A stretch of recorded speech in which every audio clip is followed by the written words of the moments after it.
আজকে দেখাচ্ছি এটা আমার ছাদের উপরে কিছু টপের উপরে কিছু গাছ লাগিয়েছি। যেমন লেবু দেখতে পাচ্ছেন, এই লেবুটি হলো অস্ট্রেলিয়ান গ্রিন লেবু এবং এই গাছটা এটা মূলত সম্ভবত জানা নেই, তবে দানা ছড়িয়েছিলাম টপে করে। বিভিন্ন রকম গাছ দেখতে পাচ্ছ, নিজেই লাগিয়েছি, নিজেই জানি না। একদম শুরু থেকে দানা থেকে গাছগুলো তৈরি হচ্ছে এবং প্রতিনিয়ত এই লেবু এই গরমের সময় বিশেষ করে সবাইয়ের প্রয়োজন হয়। সর্বফার্স্ট এই লেবু হচ্ছে, তো তাই কিছু অল্প লেবু ধরেছে।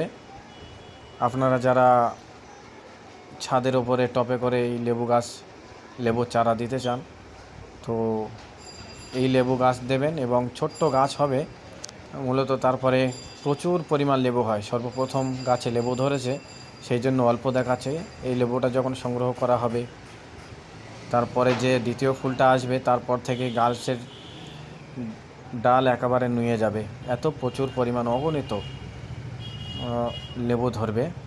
এবং প্রসেসটা আপনারা জানেন, এই যে আমরা টেতে দিয়েছি এবং যথেষ্ট পরিমাণ পানি দেওয়ার পরে যতটুকু গাছ নিজের থেকে পানি সংগ্রহ করার নিজে থেকে করে নেয় এবং বাকিটা ওই টবের যে ছিদ্র আছে, ছিদ্র থেকে বার হয়ে চলে যায়।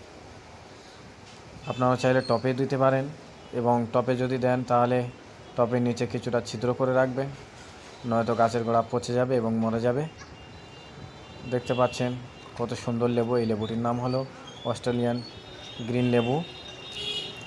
আপনারা যে কোনো জায়গায় গিয়ে চাইলে পেয়ে যেতে পারেন এবং গাছ বেশি বড় হয় না, কিন্তু ফলও